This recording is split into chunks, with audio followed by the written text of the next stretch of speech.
नहमदुहु नुसल्ली अला रसूलिहिल करीम अम्मा बाद फ़ाऊज़ु बिल्लाहि मिनश शैतानिर रजीम बिस्मिल्लाहिर रहमानिर रहीम अल्हम्दुलिल्लाहि रब्बिल आलमीन अर्रहमानिर रहीम मालिकि यौमिद्दीन इय्याका नअबुदु व इय्याका नस्तईन इहदिनस सिरातल मुस्तकीम सिरातल लज़ीना अनअमता अलैहिम गैरिल मग़दूबि अलैहिम वलद्दॉल्लीन आमीन। रब्बि इश्रह ली सदरी व यस्सिर ली अमरी वहलुल उक़दतम मिन लिसानी यफ़क़हू क़ौली। Assalamu alaikum wa rahmatullahi wa barakatuh. May Allah Ta'ala give us the tawfiq, the ability to listen to his words with respect it deserves, and the words of Rasulullah Sallallahu Alaihi Wasallam, and to listen with attention, and to listen with the intention to practice, and to listen with the intention to propagate, to convey to others. This was the last slide on which we were on in the previous class. Here I have shown one channel from our base desires, which is inside us, which finds its fulfillment in dunya. And Shaitan uses both our desires as well as dunya to try to destroy us. So this is one channel in which from our desires, there is some effect. And in this one, I've mentioned envy and hatred and jealousy and anger and intolerance leading to pride and arrogance. That means destruction. But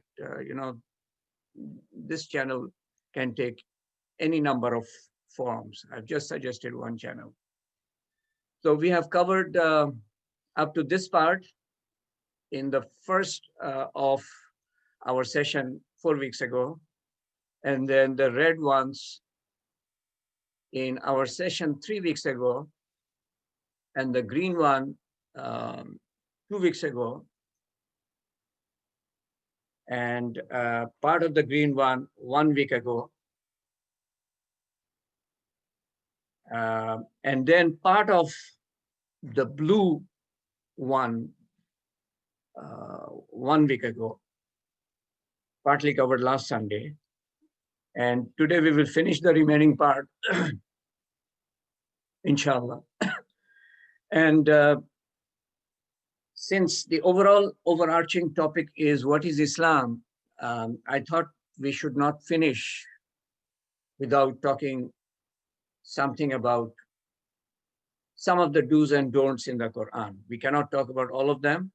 There are about 600 verses talking about do's and don'ts. I have many of the verses, but maybe about 40% of the verses, or 30% of the verses, 30 to 40% of the verses on do's and don'ts. And that should finish with some conclusion.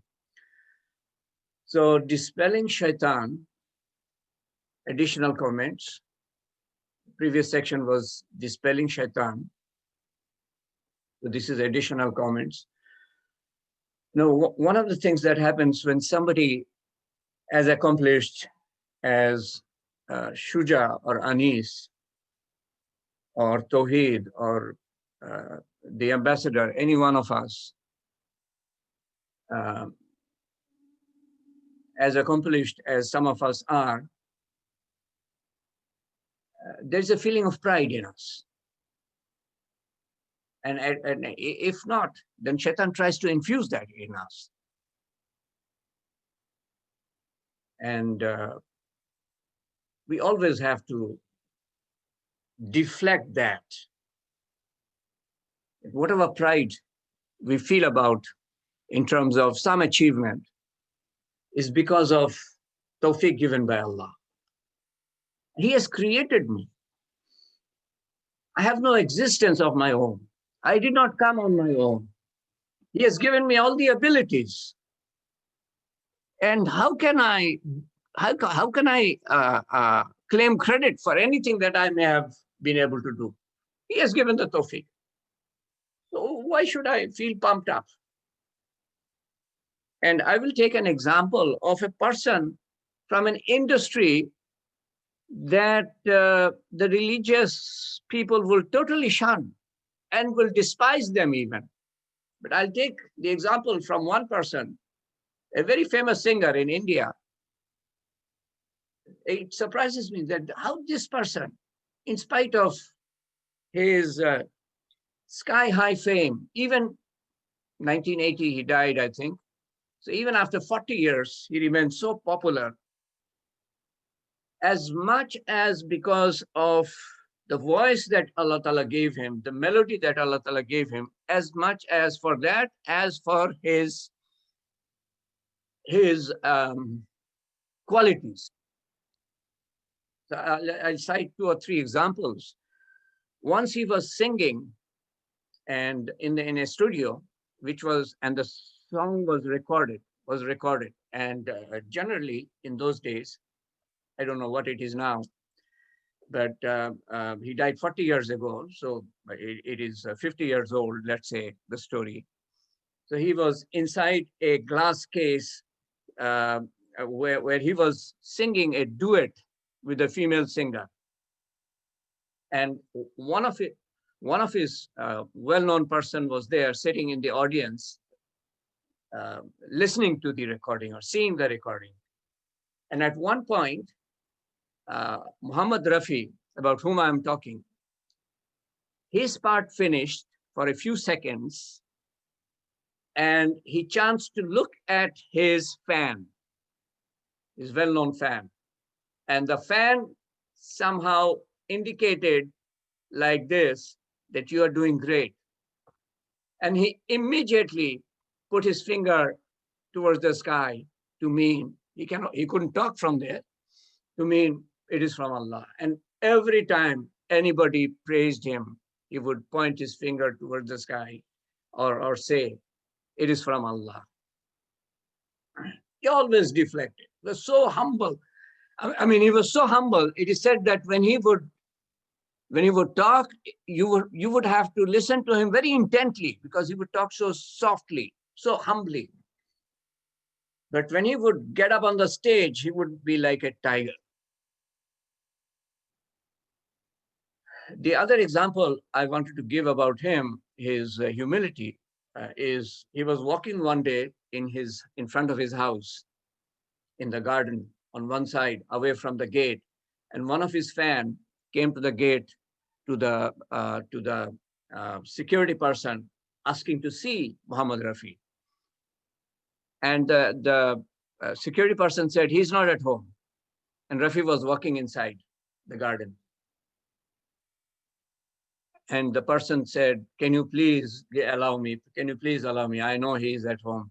And the security person wouldn't allow him, said that, no, he is not at home. And Muhammad Rafi heard the discussion, and he went to the gate, and he said, he greeted the fan, and he said, what can I do for you? And the fan said, I'm a fan of yours. I want to listen to one of your recordings. And Muhammad Rafi said, I will be going on a tour for 2 weeks. So you come on such and such date to such and such studio. You want to see my recording. And this person said, can you please write down on a piece of paper so that they will see that and allow me to enter the studio? Muhammad Rafi said, you don't need it. You come to the studio gate on such and such day and mention them about me. And this person, he thought that after 2 weeks, who will remember? Muhammad Rafi, how can he remember? He said, okay, let me try. Went to the gate. And as soon as he told the security person at the gate of the studio, the person knew who he was, because Muhammad Rafi had told him such and such person will come. He went inside the building, the studio. Everybody knew that he was coming. When he died, it came to be known how many people he helped, because people came and mentioned that he used to send checks to us. And a person came from Kashmir because he was not getting check, his monthly check. And he did not know that Muhammad Rafi had died. That was the national news, but he didn't know. And it was a rainy day when he died. in his janazah was held on a rainy day, and it was told that hundreds of thousands of people came to join his janazah in rain. So this person comes from Kashmir and comes to know that Muhammad Rafi died, and therefore his check was not coming. So many people he helped. He always would deflect any praise that he would get to Allah. So we can say to ourselves, if people knew about my mistakes, about mistakes that I've committed, I would not be able to show my face. I would not be able to walk in the street. So reaching Allah, one has to suppress ego. That feeling of I am something. And I'm addressing all my brothers here from Cadet College or any sister. Oh, I'm something. That's why I could be in Cadet College. That's why I could be in IIT, or that's why I could be in Army. That's why I could be a Major General. That's why I could be an engineer in Singapore. That's why I could be a software engineer in USA. No, all these egotism, these are barriers to reaching Allah Ta'ala, His sublime nearness. We have to destroy our ego before we can gain that sublime relationship with Him. And one person, Allah Ta'ala wanted to attract him, king of bulk, Ibrahim Adham, through a series of, and that itself would take about 30 minutes if I have to describe how Allah Ta'ala, through different events, wanted him to leave the palace, leave the palace. There's a saying that goes like this: leave the dunya to your enemies, to your enemies. The dunya is so despised. So Allah Ta'ala wanted him to leave all of these and to devote himself entirely to the nearness and worship of Allah Ta'ala. So through a series, Allah Ta'ala shows him the insignificance of the dunya, and at one day he decides to leave his kingdom, his palace, and that was a big sacrifice. How many people do that? How many people get the ability to do that, the tawfiq to do that?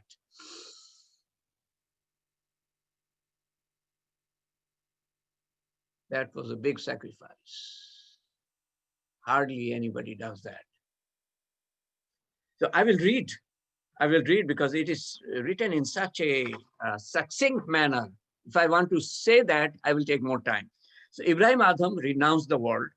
After spending some time in solitary devotion, he went to Baghdad and sought the discipleship of Hazrat Khaja Fazil. The Khaja ordered him to peel onions in the kitchen for 3 years. So from the palace, kingship, to peeling onions in the kitchen to destroy the ego. Ibrahim Adham acted accordingly, and after 3 years, approached the Khaja for initiation, for discipleship. But the Khaja said, you are to serve for another 3 years as the water carrier of the kitchen. Ibrahim took up his new work and completed his term when his water bag got torn and a man slapped him on his face.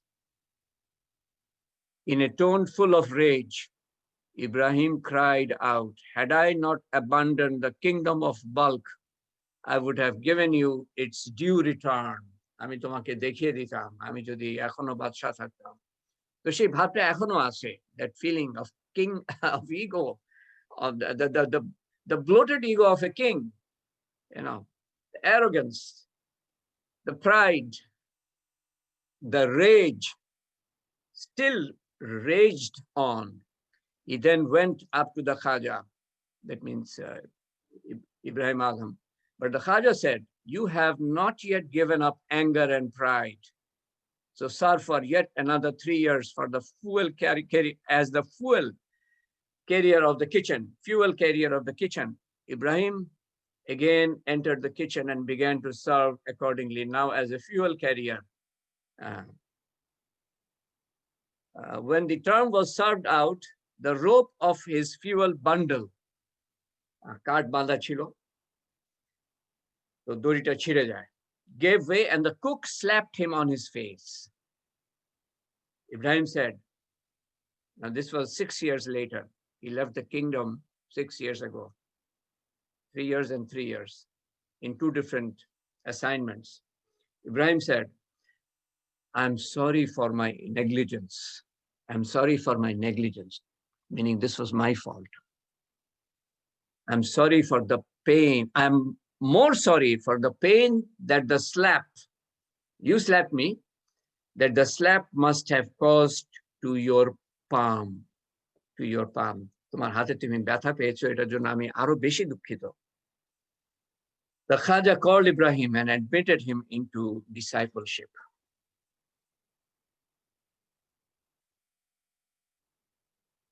Once Umar Raziallahu anhu came to the Masjid Nabawi and found Maaz Raziallahu anhu sitting and crying by the side of the grave of Rasulullah sallallahu alaihi wasallam. He inquired why he was crying. Maaz Raziallahu anhu replied that he had heard Rasulullah sallallahu alaihi wasallam saying that the smallest hypocrisy amounts to shirk, and Allah loves those pious people who live in unknown corners so that no one looks for them when they have left a place, and if they are in a crowd, no one recognizes them. Their hearts are the torches of guidance, and they keep away from all dark and dirty spots. And somebody who's not known, who has not achieved anything in life, for whatever reason he couldn't achieve. Now Shaitan, I mean, that feeling of that egotism is hardly there.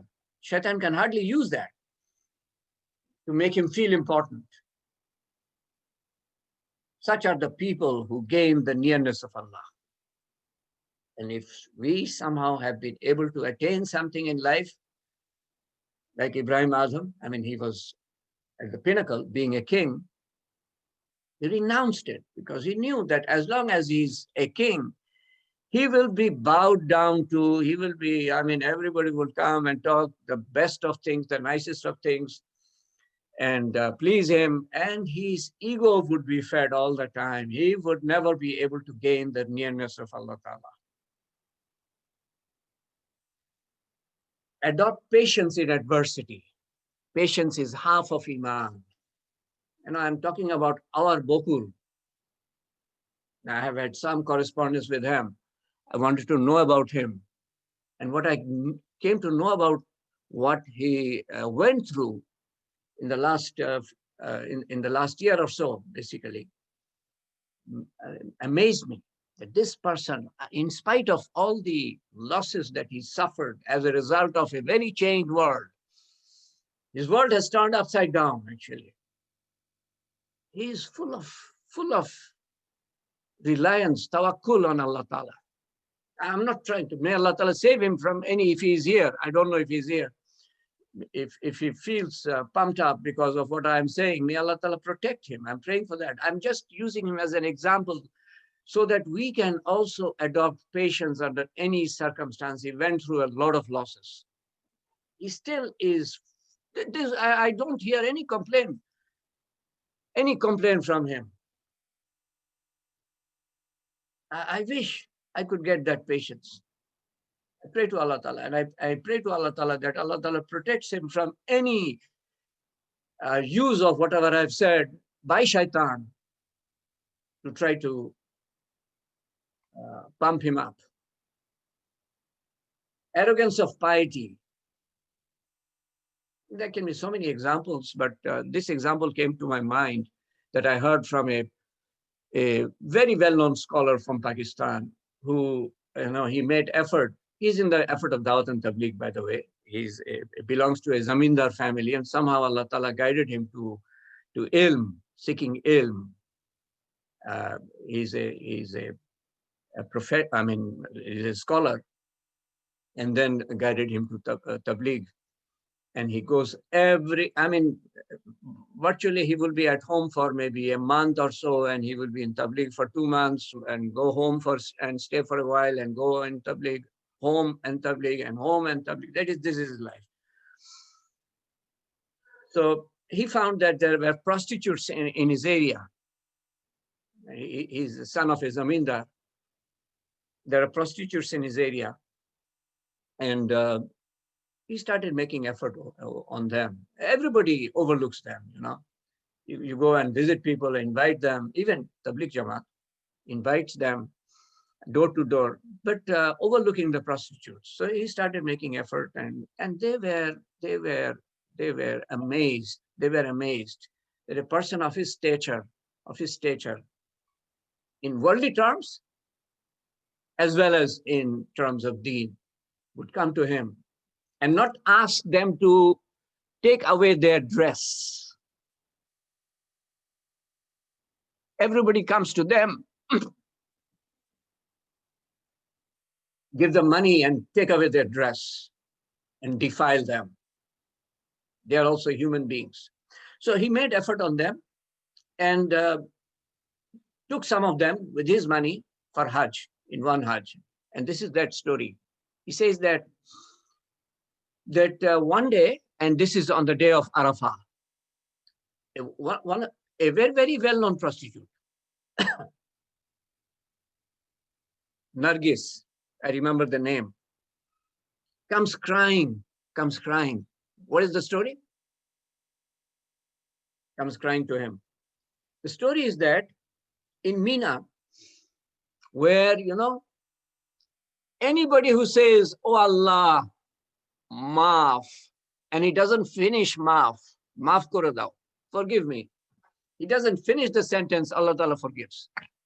So much is the mercy of Allah Ta'ala. It is said that the mercy of Allah Ta'ala that descends on the day of Arafah is only after the mercy that Allah Ta'ala showered on the night of Badr.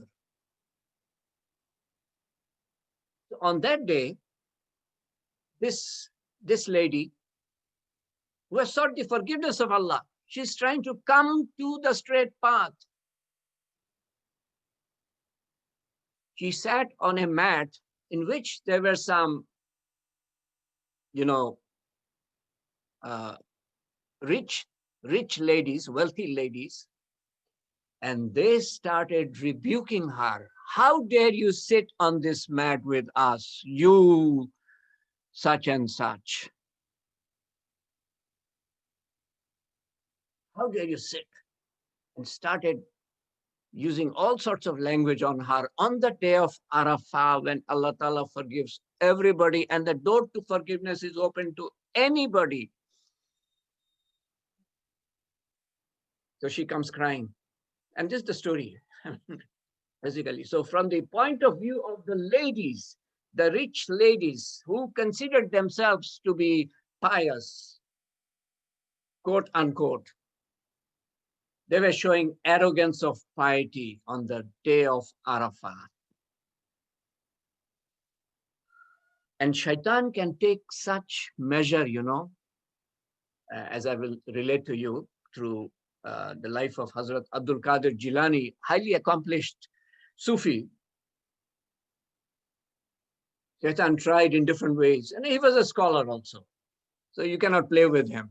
You might be Iblis, and Hafiz of Quran at the same time, and a highly accomplished worshipper. So Shaitan fails in different ways.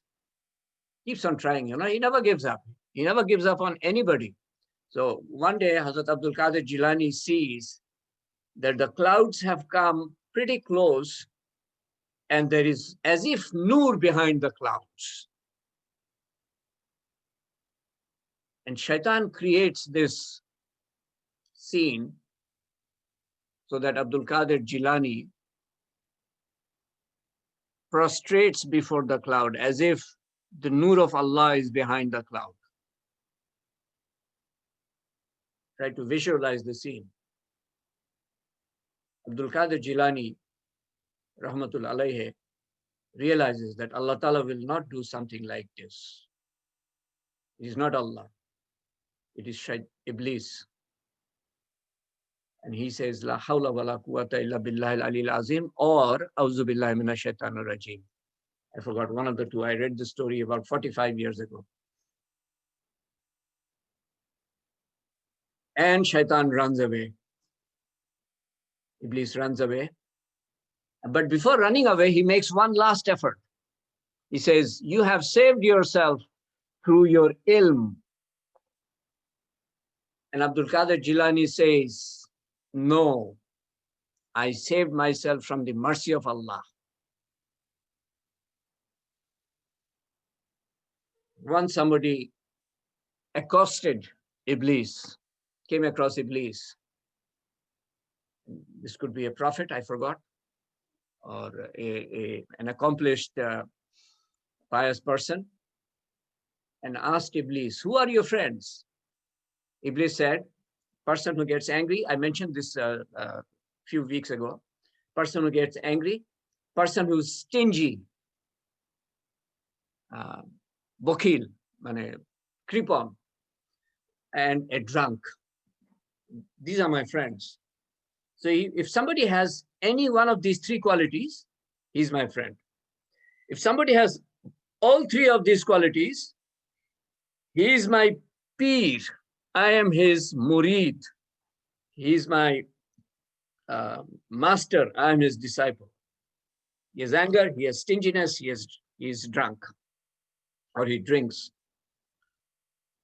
And I have found, I heard it from a scholar, and since then I have been practicing it.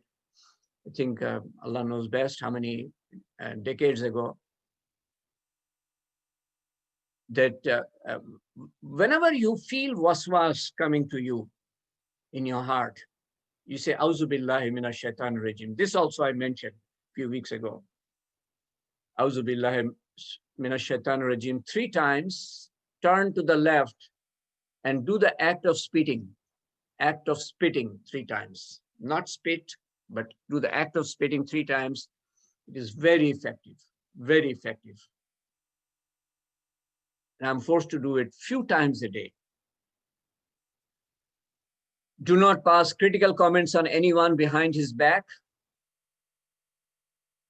and because that can create a feeling, I am better than that person.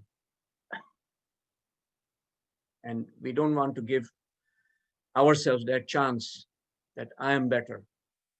We are tempted to criticize our leaders. We should watch our heart if our statement makes us feel we are superior, we are better than the leaders. People get the type of leaders they deserve. If someone feels not affected by waswas of shaitan, the most likely conclusion would be she or he is not doing the right things. So shaitan does not need to waste time and effort on the person. Shaitan's work is made easy by social media. He does not have time to work so hard. He does not have to work so hard because they are wasting their time anyway. Social media takes care of themselves. And the world in general is structured in today's world in such a manner that the world takes care of the person.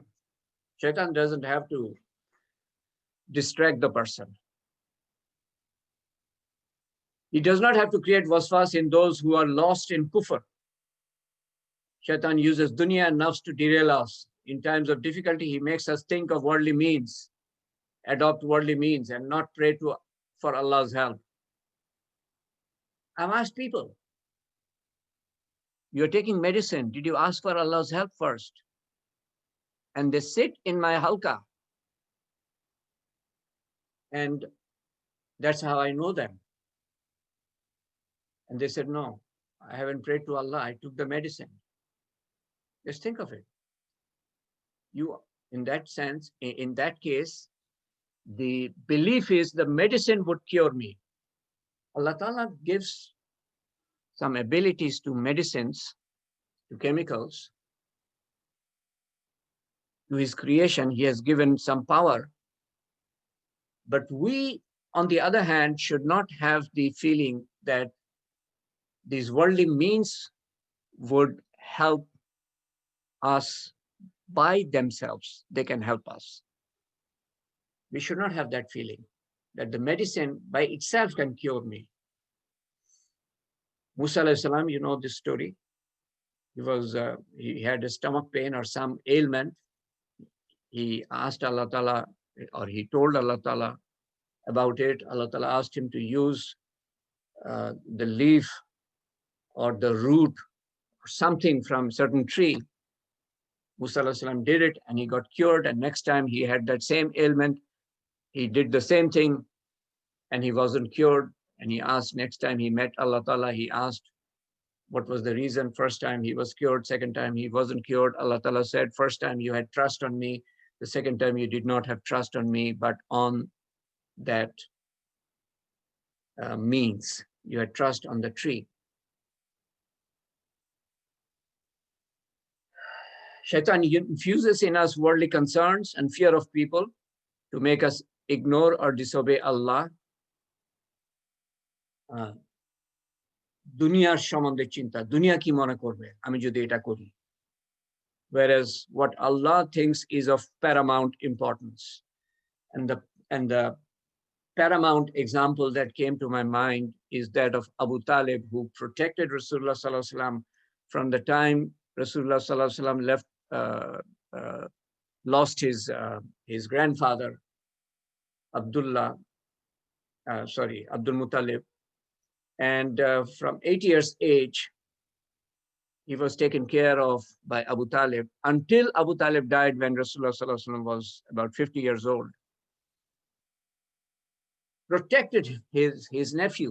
Abu Talib protected his nephew so that the Quraysh, in spite of, when he got the Nabuwat, in spite of all their opposition and in spite of all their actions against him, they did not touch his body. To that extent, Abu Talib was feared by the Quraysh who opposed Rasulullah Sallallahu Alaihi Wasallam. They could not touch the body of Rasulullah Sallallahu Alaihi Wasallam. As soon as Abu Talib died, now they started touching his body or torturing his body. This Abu Talib defended his nephew for 48 years or so. At the time of his death, Rasulullah Sallallahu Alaihi Wasallam went to him and pleaded to him time and again, "Oh uncle, for once recite the kalima, La ilaha illallah. I will take you on my back to paradise. আমি তোমাকে পিঠে করে নিয়ে বেহেশতে যাব." Abu Talib looked at the leaders of Quraysh around him, around his deathbed, and told his nephew, "Oh nephew, I would have said the kalima to please you. I would have said it once to please you. But if I do so, after my death, these leaders will say, মৃত্যুর সময় ভয়ের কারণে ভাতিজার কলেমা পড়ে গেল." At the time of death, out of fear, he recited the kalima. He was concerned about what people will say. So when it comes to obedience to Allah Ta'ala, are concerned about what people will say, that is devastating to us. That is what this story tells us. And that is what I heard from a scholar. It is devastating to us. So that when we are out somewhere shopping or traveling, and it's time for prayer, pray wherever you can, regardless of what people will think. Make wudu in the bathroom, in the toilet, regardless of what people will think. Gaze is a poisonous arrow of shaitan. First chance or glance is pardonable, from hadith. I'm not saying from myself. Jarir bin Abdullah Bajali says that he asked Rasulullah Sallallahu Alaihi Wasallam, "What should I do if I happen to cast a chance look towards a woman?" He Sallallahu Alaihi Wasallam replied, "Turn your eyes away or lower your gaze." Abdullah ibn Masud quotes Rasulullah sallallahu alaihi wasallam as having said, Allah says that the gaze is one of the poisonous arrows of shaitan. Whoever forsakes it out of his fear, Allah's fear, he will be rewarded with the faith whose sweetness he will relish in his own heart. And I heard from a scholar that at that time, when we control our gaze, du'as are accepted. I'm sure the scholar got it from some hadith, which I did not get. Related by Abu Umama, Rasulullah sallallahu alaihi wasallam said, if a Muslim happens to glance at the charms of a woman and then turns his eyes away, Allah will bless his worship and devotion and will make it all the more sweet. I quoted 2-3 hadiths because, you know, this is one of the things we face all the time. And especially in summer in this country, you are in even more danger. It is as if none of the women want to keep the dress on their body. It's very important to keep the gaze under control and to deny the shaitan of a poisonous arrow. You will rise high up in the ladder or in the esteem of Allah Ta'ala. Shaitan will induce a woman to come to a pious person and seek guidance or ilm. I've come to you for guidance. Oh, guidance. This person has to give guidance. But we are not supposed to be with a woman one-to-one, alone. Shaitan makes a woman attractive and a man falls in the trap. Creates attractions in opposite sexes that are unlikely matches with troubles ahead. Creates attractions that oftentimes are not approved by parents and trouble ensues. Creates attraction in the opposite sex to destroy lives to the extent of committing suicide. A young man committing suicide for a woman. I mean, your life is much more valuable than that of a woman. Or a woman committing suicide for a man. Allah Ta'ala has given a life that is much more valuable than that, to be destroyed for somebody. Start everything with Bismillah. Now, this is one of the tools. Anything that we do, we start with Bismillah, we are protected from shaitan. Food and drink, the shaitan partakes with us. Entering home, enters with us if we don't enter with Bismillah. Bathroom, if we don't go with the dua. He sees us naked and infuses evil thoughts. And there is a special dua for bathroom. We should learn that. In bedroom, you know, we feel we are alone and we change our dress naked. And a scholar said that is when shaitan can enter into that person. That if we say Bismillah, open dress, a curtain is placed between the shaitan and the person. Do not delay in asking for forgiveness. We will make mistakes. And shaitan always tries to delay our asking for forgiveness. We should immediately repent as Adam alayhi salam repented. Ibn Mubarak, rahmatullah alayhi, was a well-known saintly person. He asked an old wise Muslim in deathbed for advice. And the pious person said, Anzartakum safwa. I warn you against ill I will. I warn you against I will. Meaning I will do this. I will ask for forgiveness. I will. Not right now, I will.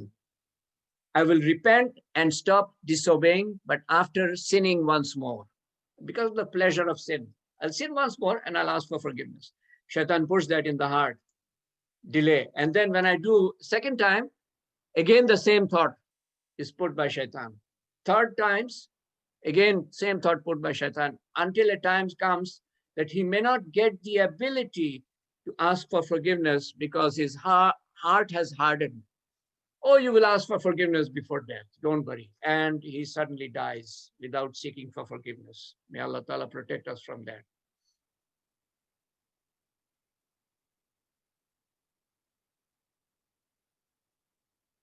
I think I mentioned the story I wanted to say earlier.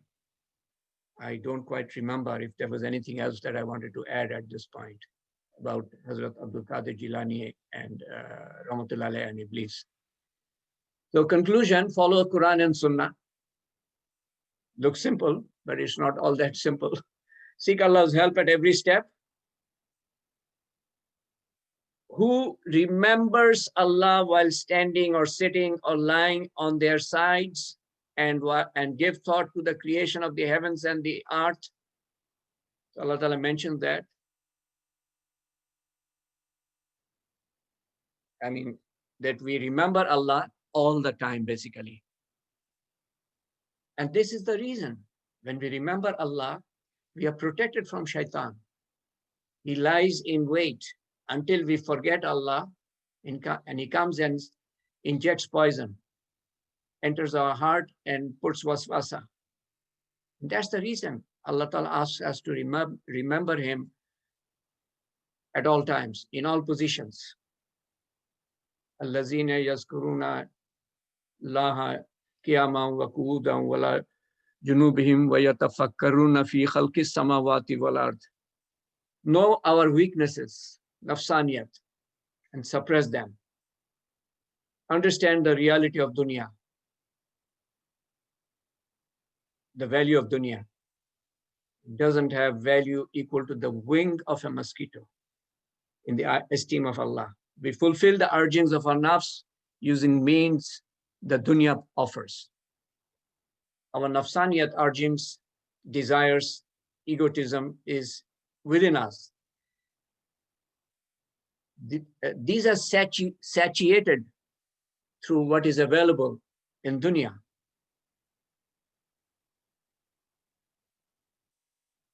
And shaitan uses both media to destroy us. From getting from sleep to going to sleep, every act he performed, meaning Rasulullah Sallallahu Alaihi Wasallam, personal or familial or social or meeting obligations to Allah or to his abd, Rasulullah Sallallahu Alaihi Wasallam performed in certain ways, which we call his sunnah, which comprises of the dua he recited in every act, and he did every act in a certain way. Eating food, he ate in a certain way. Sleeping, he slept in a certain way. Using bathroom, he used in a certain way. Going out of the house, coming into the house, or dealing with people, walking in the street, he did in a certain way. So there's the dua part and doing certain act in a certain way. So we have to learn both. And this is a lot of effort. A lot of effort, learning the sunnah of Rasulullah Sallallahu Alaihi Wasallam that have been meticulously preserved for us, not uselessly, but so that we can act on these and be protected against shaitan, because these are to protect us from shaitan, nafs and dunya, hence of utmost importance to us. We seek ilm, but ilm that is beneficial, ilman nafiya. We make dua to Allah that Allah Ta'ala gives us ilman nafiya. We can learn so many things in deen. But the first and foremost thing of deen that we should learn is the sunnah of Rasulullah Sallallahu Alaihi Wasallam, how he did everything. And that is deen. He followed the Quran. Muslims in general have strayed away from the sunnah of Rasulullah Sallallahu Alaihi Wasallam and hence have fallen easy prey to shaitan. We are reduced to some rituals. We are reduced to some rituals, or we have reduced deen to some rituals. And those rituals, that means even those who perform namaz and hajj and zakat and fasting, that's a small part of deen. We have forgotten the exalted status accorded to us, which is conditional. The status accorded by Allah Ta'ala is conditional. Our job is to connect the creation with the creator. It seems to me as millions are leaving the world without knowing the creator and are potential fodder for hellfire because we haven't done our job, with few exceptions. We are ourselves lost, and the knowledgeable among us spend a disproportionate amount of time in splitting hair over my way of doing things is the correct way, rather than trying to extinguish the fire that through our actions we have kindled and to which millions are marching. A blind dog walks towards fire and our heart cries out, stop the dog, stop the dog. But what about millions of Ashraful Makhlukat marching towards fire? Where is that crying in our heart? That is the Sunnah of Rasulullah Sallallahu Alaihi Wasallam. He had certain ways of dressing and doing things, but he was sent as prophet not only to show these ways, but also to try to save mankind from the fire of Jahannam.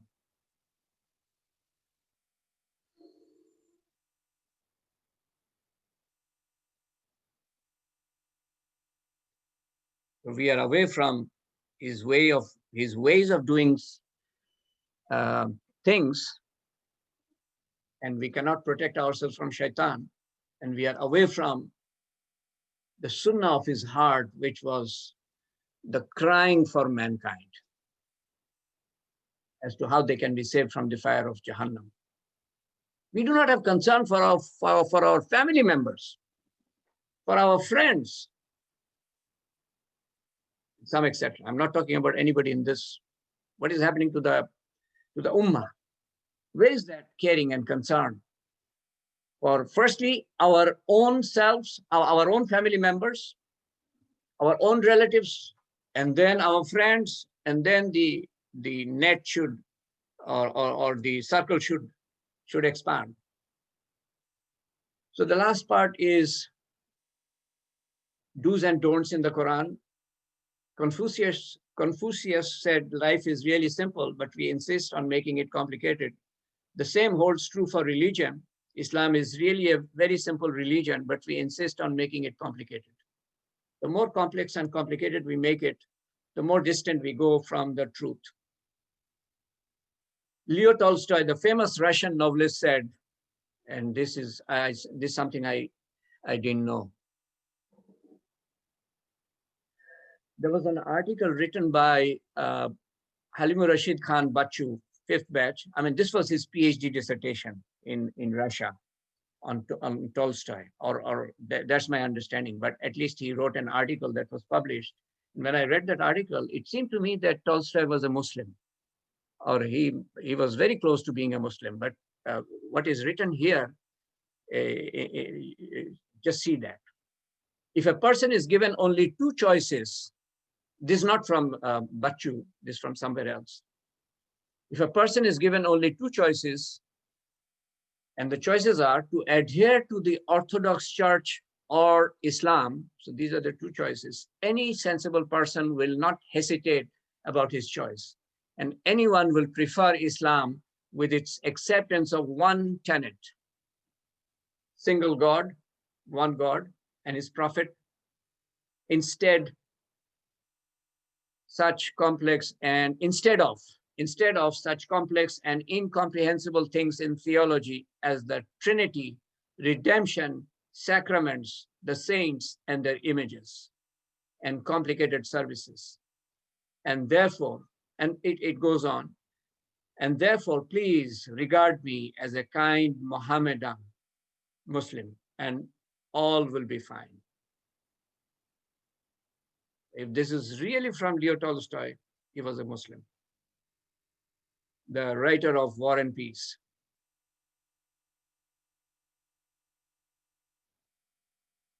And I've already taken close to 53, 54 minutes. I will stop here. the do's and don'ts. Let's do it next time. I won't be able to finish it even in 20 minutes, 30 minutes. And then there are a few other things that I wanted to share with you. So this will extend another week. I thought I will be able to finish today. So in the few minutes that we have before dua, let me mention that, all of us were students once upon a time. আমরা সবাই ছাত্র ছিলাম। So the valuable time that a student goes through, we consider that to be a very valuable time. And we expect them to use that valuable time in studying, in gaining knowledge, and in getting good grades in the exams so that they can be well established in life. Because we know that education opens the road to so many disciplines, professions, and so that my son or my nephew or my friend's son, he will have a good life, he will enjoy a good life. There are exceptions to that. There are always exceptions. There are some who have not obtained education, but Allah Ta'ala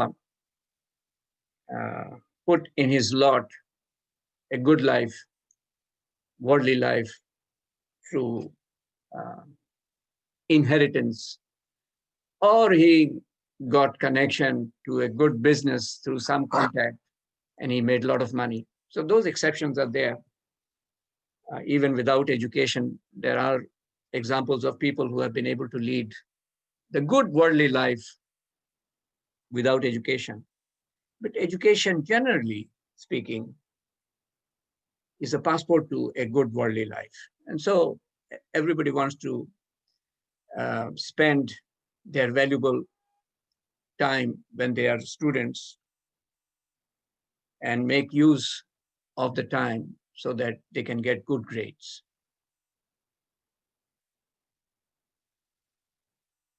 So we want to spend the time of dunya similarly in the best way, so that, because this time of dunya is a preparation ground for the akhirah. And if we spend the time of dunya in the best way, then our time in akhirah will also be spent in the best way. If we come out of the womb of the mother without an eye, or without some limb, without a hand, the whole world cannot give us an eye or a limb. Similarly, if we go to the next world without doing our job properly, without preparing, এই ঘাটতি পূরণ আখেরাতে পূরণ হবে না। এই ঘাটতি নিয়ে আমি যাচ্ছি আখেরাতে, চিরকাল ওই ঘাটতি থাকবে। Forever that shortcoming will stay. So every moment, if we spend in the remembrance of the Almighty,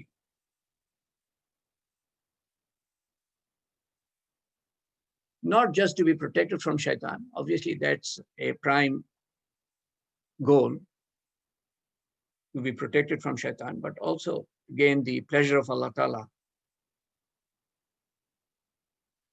If we spend looking at the order of Allah at a particular point, or before doing a particular act, what is the order of Allah and what is the sunnah behind it?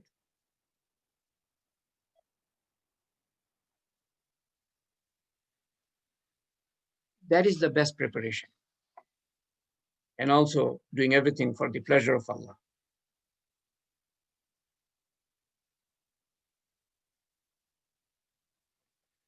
So this remembrance of Allah, as Allah Ta'ala wants us to remember him all the time, it's not difficult, it's a matter of practice.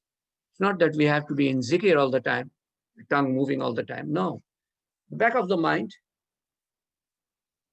our son is there, even though he's in America and I'm in Bangladesh. Our son is somewhere. and I'm somewhere else. The son is there in the back of the mind. Our husband is there in the back of the mind. The husband is working in Middle East.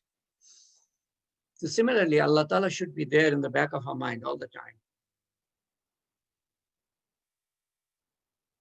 And we are always going against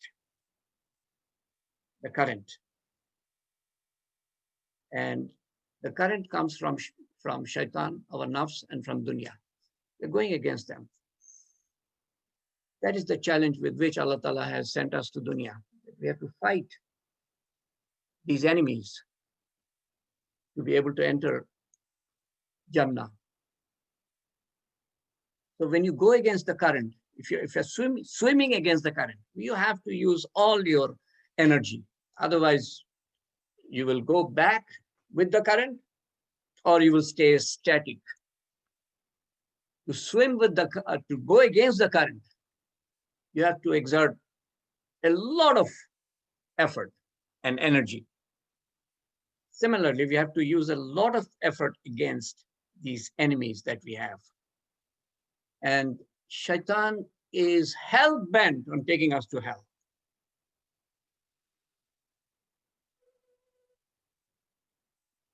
So going against the current means every deed that we do, we have to do better than the previous deed. Every prayer better than the previous prayer. Every tasbih better than the previous tasbih. Every tilawat better than the previous tilawat. Every act of helping others with greater ikhlas than we had the previous time. And always be conscious about the two obligations that we have, obligation towards Allah and obligation towards his fellow human beings. Otherwise, we will fall behind. Shaitan will derail us. He is our avowed enemy. May Allah Ta'ala protect us. Allahumma ameen. Allahumma ameen. Allahumma ameen. Wallah. Wallah. Wallah. Allahumma salli ala Sayyidina Muhammad. Jazallahu anna Muhammadin sallallahu alaihi wasallam wa ahluhu.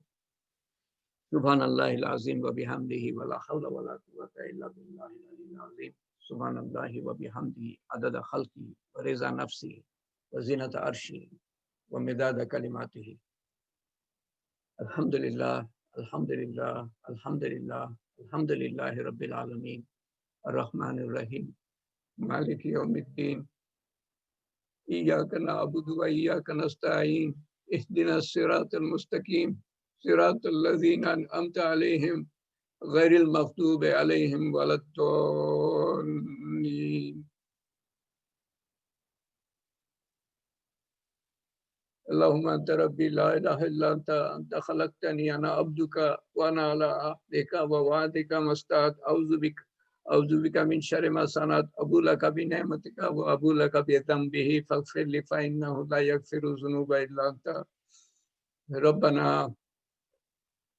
ربنا لا تؤاخذنا إن نسينا واخطأنا ربنا ولا تحمل علينا إصرا كما حملته على الذين من قبلنا ربنا ولا تحملنا ما لا طاقة لنا به واعف عنا واغفر لنا وارحمنا أنت مولانا فانصرنا على القوم الكافرين. والله তুমি আমাদেরকে যা কিছু আমল করার তৌফিক দিয়েছো এবং এই মজলিসে যা কিছু বলার এবং শোনার তৌফিক দিয়েছো তার ভুল ভ্রান্তি তার ঘাটতি সংশোধন করে তোমার শাহিদ দরবারে কবুল করো এবং তার সওয়াব রাসূল করিম সাল্লাল্লাহু আলাইহি ওয়াসাল্লামের কাছে পৌঁছে দিও আল্লাহ। এবং আমাদের আপনজন প্রিয়জন নিকটজন যারা কবরে শায়িত তাদের কাছে পৌঁছে দিও, তাদের কবর প্রশস্ত করো, তাদের কবরকে জান্নাতুল ফেরদৌসের বাগান বানিয়ে দিও, নূর দিয়ে পরিপূর্ণ করে দিও, উঁচু দরজা দিও কবরে এবং হাসরের ময়দানে, উঁচু দরজা দিও, আমলনামা ডান হাতে দিও, আরশের নিচে ছায়া দিও আল্লাহ, যেদিন আর কোনো ছায়া থাকবে না আল্লাহ। বিদ্যুতের গতিতে চোখের নিমেষে পুলসিরাত পার হওয়ার তৌফিক দিও আল্লাহ এবং বিনা হিসাবে জান্নাতুল ফেরদৌসে দাখিল করো আল্লাহ। আমাদের সারাটা জীবন আমরা কাটিয়ে দিয়েছি না আমরা একটা নামাজ ঠিক মতো পড়তে পেরেছি, না তোমার সামনে দাঁড়াতে পেরেছি যেভাবে দাঁড়ানো উচিত, না রুকুতে যেতে পেরেছি যেভাবে যাওয়া উচিত, না একটা সেজদা ঠিক মতো করতে পেরেছি যেই সম্ভ্রমের সাথে তোমার ইবাদত করা উচিত, তোমার শান মতো একটা সেজদাও দিতে পারিনি আল্লাহ। একটা রোজা রাখতে পারি নাই ঠিক মতো, একটা হজ করতে পারি নাই ঠিক মতো আল্লাহ, জাকাত দিতে পারি নাই ঠিক মতো, মানুষের সাহায্য করব এখলাসের সাথে সেটাও পারি নাই, আমল করব এখলাসের সাথে সেটাও পারি নাই আল্লাহ, ইলমের সাথে সেটাও পারি নাই, তোমার হুকুমের দিকে তাকিয়ে এবং তোমার নবীর সুন্নতের দিকে তাকিয়ে সেটাও পারি নাই আল্লাহ। সমস্ত সমস্ত জীবন আমরা ব্যর্থ করে দিয়ে আসলাম আল্লাহ। তারপরে তোমার কাছে হাত উঠিয়েছি আল্লাহ, তুমি আমাদের সমস্ত ভুল ভ্রান্তি সংশোধন করে তুমি আমাদের সমস্ত আমল কবুল করো আল্লাহ। তুমি পুরোপুরি তোমার তরফ থেকে নেকি দান করে দাও আল্লাহ। আর সারা জীবন তো গুনায় ভর্তি আল্লাহ, গুনাহগার আমরা, খাতাকার সিয়াকার আল্লাহ। তুমি আমাদের গুনাহ মাফ করে দাও আল্লাহ, তার বদলে নেকি লিখে দাও আল্লাহ। আর কত সময় হেলায় হারিয়েছি আল্লাহ, যেটার জন্য বেহেশতে আফসোস করতে হবে আল্লাহ। ও আল্লাহ, যাতে আফসোস করতে না হয় সেই সময়ের বদলে আল্লাহ তুমি চাইলে পরে পারো, তুমি আমাদের সেই সময়ের জন্য নেকি লিখে দাও আল্লাহ, যেই সময় আমরা হেলায় হারিয়েছি আল্লাহ। ও আল্লাহ, তুমি আমাদেরকে আমাদেরকে এবং আমাদের সন্তান সন্ততিকে, আমাদের আত্মীয় স্বজনকে, আমাদের পাড়া প্রতিবেশীকে, আমাদের দেশবাসীকে, আমাদের বিশ্ববাসীকে, আমাদের বন্ধু বান্ধবকে, আমাদের শিক্ষক শিক্ষয়িত্রীকে, তুমি আমাদেরকে সবাইকে হেদায়েত দান করো আল্লাহ। তুমি আমাদেরকে মাফ চাওয়ার তৌফিক দাও আল্লাহ, আমাদেরকে মাফ করো আল্লাহ, আমাদের উপর রহমত বর্ষণ করো আল্লাহ। ও আল্লাহ, তোমার কাছে হেদায়েত চাই, মাগফিরাত চাই, রহমত চাই আল্লাহ। ও আল্লাহ, তোমার কাছে হেফাজত চাই আল্লাহ, তুমি একমাত্র দানকারী। ও আল্লাহ, আমরা আমরা গরিব, আমরা ফকির, তুমি বাদশাহ, আমরা গুনাহগার, তুমি ক্ষমাকারী আল্লাহ, আমরা দুর্বল, তুমি শক্তিশালী, একমাত্র তুমি ক্ষমতাশালী আল্লাহ। তুমি আমাদেরকে আপন করে নাও আল্লাহ। ও আল্লাহ, তুমি আমাদেরকে আপন করে নাও, আমাদের নফস চায় না আল্লাহ, আমরা চাই, তুমি আমাদেরকে আপন করে নাও আল্লাহ। ও আল্লাহ, ও আল্লাহ, ও আল্লাহ, ও আল্লাহ, আমরা যেন তোমার তোমার সান্নিধ্য পেতে পারি আল্লাহ, পৃথিবীতেই পেতে পারি আল্লাহ। তোমার সন্তুষ্টি সহকারে প্রতিটা কাজ যাতে করতে পারি, তোমার ভালোবাসা সহ প্রতিটা কাজ যাতে করতে পারি আল্লাহ, তোমার হাবিবের ভালোবাসা সহ প্রতিটা কাজ যাতে করতে পারি আল্লাহ।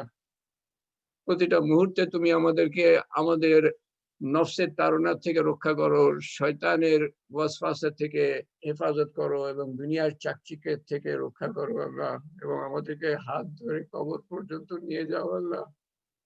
আমাদের তুমি ছাড়া কেউ নাই আল্লাহ, তুমি ছাড়া কোনো শক্তিই নাই আল্লাহ। আনতা ওয়ালি ফিদ দুনিয়া ওয়াল আখিরা, ইয়া ফাতিরুস সামাওয়াতি ওয়াল আরদ, আনতা ওয়ালি ফিদ দুনিয়া ওয়াল আখিরা, আনতা ওয়ালি ফিদ দুনিয়া ওয়াল আখিরা। ربي أني مسني الضر وأنت أرحم الراحمين. ربي أني مسني الضر وأنت أرحم الراحمين.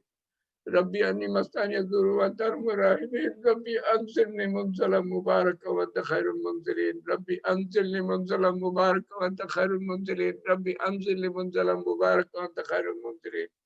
لا إله إلا أنت سبحانك إنا كنا من الظالمين. لا إله إلا أنت سبحانك إنا كنا من الظالمين. لا إله إلا أنت سبحانك إنا كنا من الظالمين. ربنا ظلمنا أنفسنا وإن لم تغفر لنا وترحمنا لنكونن من الخاسرين. ربنا ظلمنا أنفسنا وإن لم تغفر لنا وترحمنا لنكونن من الخاسرين. والله, আমরা বিভিন্ন নেক হাজত নিয়ে তোমার কাছে হাত উঠিয়েছি, তুমি আমাদের নেক হাজত পুরা করো। আমাদের কোনো চাওয়া যদি দুনিয়ার জন্য ক্ষতিকর হয় আল্লাহ, তা তুমি আখেরাতে দান করো আল্লাহ, আখেরাতে পুরা করে দিও আল্লাহ। আমরা বিভিন্ন বিপদ আপদে হাত উঠিয়েছি আল্লাহ, তুমি আমাদের বিপদ আপদ দূর করে দাও আল্লাহ। আমরা বিভিন্ন প্রয়োজনে হাত উঠিয়েছি, তুমি আমাদের প্রয়োজন মিটিয়ে দাও আল্লাহ। আমরা হেদায়েত চেয়ে হাত উঠিয়েছি, তুমি আমাদের হেদায়েত দান করো আল্লাহ। আমরা মাগফিরাত চেয়ে হাত উঠিয়েছি, তুমি আমাদেরকে মাগফিরাত দান করো আল্লাহ। আমরা হেফাজত চেয়ে হাত উঠিয়েছি, তুমি আমাদেরকে হেফাজত দান করো আল্লাহ। আমরা রহমত চেয়ে হাত উঠিয়েছি, তুমি আমাদেরকে রহমত দান করো আল্লাহ। ও আল্লাহ, আমরা অসুখ বিসুখ নিয়ে হাত উঠিয়েছি, তুমি আমাদেরকে শিফা দান করো আল্লাহ। আমাদের দুনিয়া সুন্দর করো, আখিরাত সুন্দর করো।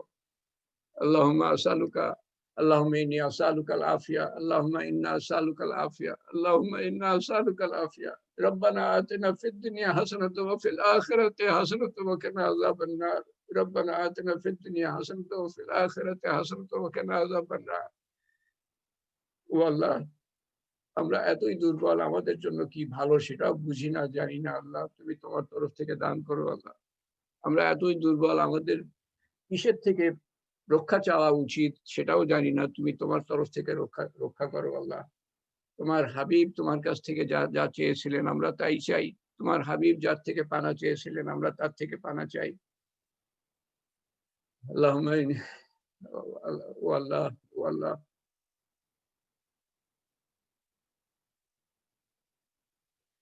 ও আল্লাহ, اللهم إنك عفو كريم تحب العفو فاعف عنا ربنا لا تزغ قلوبنا بعد إذ هديتنا وهب لنا من لدنك رحمة إنك أنت الوهاب اللهم أسألك إيمانا كاملا يقينا صادقا علما نافعا رزقا واسعا عملا صالحا حياة طيبة دعاء مستجاب لسانا ذاكرا قلبا خاشعا رزقا حلالا طيبا شفاء من كل داء يا قاضي الحاجات يا رافع الدرجات يا حلال المشكلات يا موجب الدعوات برحمتك نستغيث يا أول الأولين يا آخر الآخرين يا أكرم الأكرمين يا أرحم الراحمين يا راحم المساكين يا ذي القوة المتين ربنا تقبل مني إنك أنت السميع العليم وتب علينا إنك أنت التواب الرحيم سبحان ربك رب العزة عما يصفون وسلام على المرسلين والحمد لله رب العالمين لا إله إلا الله محمد رسول الله رب العالمين يا رب العالمين آمين يا رب العالمين ইনশাআল্লাহ আমরা সামনের রোববারে মিলিত হব তৌফিক দিলে। আমরা নিজেরা জুড়ি এবং অপরকেও জোড়ার জন্য দাওয়াত দিই, তাহলে আল্লাহ তাআলা তৌফিক দিবেন যাতে আমরা কমপক্ষে জুড়তে পারি।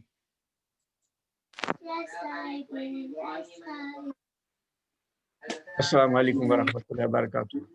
ওয়া আলাইকুম আসসালাম ওয়া রাহমাতুল্লাহি ওয়া বারাকাতুহু। আমি সুজার কি তারা আছে মনে হয়? সুজার আজকে আরো বেশি তাড়া আছে আমার। একটু ইয়ে করি, সেটা হচ্ছে যে আপনি বলছেন এটা, but let me remind everybody যে শয়তান কিন্তু খুবই শয়তান। কিরকম? সে তার তো মানে অনেক এক্সপিরিয়েন্স। সে যদি দেখে যে কাউকে অন্য কোনো ভাবে কাবু করা যাচ্ছে না, তখন কি করবে? তাকে উদ্বুদ্ধ করবে আরো বেশি বেশি করে ইবাদত করতে। কেন? তার কারণ এই ইবাদত করিয়ে করিয়ে then he will take a chance যে এর মধ্যে অ্যারোগ্যান্সটা তৈরি করা যায় কিনা। So we have always have to be careful